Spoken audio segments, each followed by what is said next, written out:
Hi guys, another head-to-head for you today, this time the Nexus 5 on the left, running Android 6.0.1, a Snapdragon 800 chipset, quad-core 2.3 GHz Crate 400 CPU, and the Adreno 330 GPU along with 2 GB of RAM. On the right is the Redmi Note 3, running Android 5.0.2, the MediaTek MT6795 Helio X10 chipset, an octa-core 2.0 GHz Cortex A53 CPU, and a PowerVR G6200 GPU with 3 GB of RAM.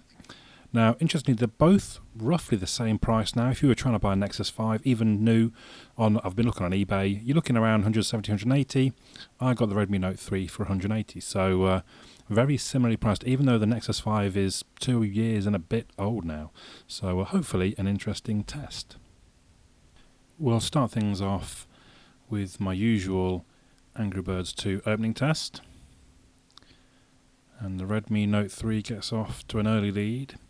So as I explain each time, Angry Birds 2, it takes a fair bit of time to open. There's a fair bit of reading of the information, processing info. Therefore, it gives the devices an actual opportunity to show what they can do, as opposed to a fairly simple app which opens in a matter of seconds. You don't really get a good comparison of everything. Now, is the Nexus 5? Yeah, the Nexus 5 has taken the lead at this point. And the Nexus 5 is in. We're waiting on there's the Redmi Note 3. Clear win for the Nexus 5. Just to be sure, I'm going to run it a second time. The Note 3 seems to be a little bit laggy there. Now this time the Nexus 5 is the... If I even wondering then for a second if I'd tapped it properly. We won't wait for the whole thing, we'll skip ahead. It's only about 10 seconds or so, but we'll skip ahead now. And it will be the Note 5, the Nexus 5. So both times the Nexus 5 fairly clear winner really, which is interesting. 2-year-old device. I'm not sure you could call it top end when it was new, to be fair. It was always kind of mid-range, I would have said. Anyway, we're going to move on into the benchmark test. See a brief look at the specs there, if you didn't see them earlier. And as usual, I won't make you watch the whole test.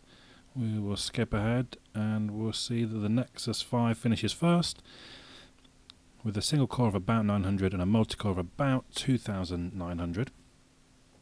I am finding octa-core devices take longer to run this test. It used to be, or I remember it being, whichever it ran quicker would score higher. There we go. The Redmi Note 3. Single core, very similar, but multi-core, obviously having twice as many, scores almost 4,500. We move on to the speaker test. We're going to start off with regular music playing. Tell me where to go, tell me what to do. I'll be right there for you. Tell me where to go, tell me what to do. I'll be right there for you. Tell me what to say, no matter if it's true. I'll say it, no matter if it's true. I'll say it all for you. I could be iconic in my conquest. It's worth the fight. Dog from a tribe conquest. This is my legacy. Now, almost listening to the video there, the Nexus 5 sounded louder, but I can tell the Redmi Note 3 did sound better, slightly louder, and just generally a bit better rounded. We'll move on to voice. Essentially gave organizations like GCHQ and the NSA a free rein to go do mass surveillance. It also overturned a lot. Essentially gave organizations like GCHQ and the NSA a free rein to go do mass surveillance. It also a lot of the rules and laws, and now we're in the situation where overturned a lot of the rules and laws, and now we're in this where people are clamoring for the Googles in the situation where people are clamoring for the. Frankly, with inquiries about providers are being overwhelmed quite various use cases. frankly with inquiries. So to me, listen to these in the flesh. Again, the Redmi Note 3 sounded a lot better. Again, it's just a better rounded sound, slightly louder, even though it's rear facing. And the Nexus 5 comes out of the base, out of the bottom. So with my new light sensor, we're then going to test the screen brightness of the two devices. So we turn off adaptive display, we crank brightness right up to the max, and then we basically have a plain white screen and measure the looks coming off each device. So we see the Nexus 5. Now, neither of these particularly strong. My Note 5 will clock up over 700. These obviously the mid 500s and the high 400s. I think the best I've seen the Nexus 5 is 569. The best of the Redmi Note 3 is 494. And just to show that the lamps made no difference, you see I've got it down to 1 lux just by holding it next to the felt there. So finally, we're going to do the browser test.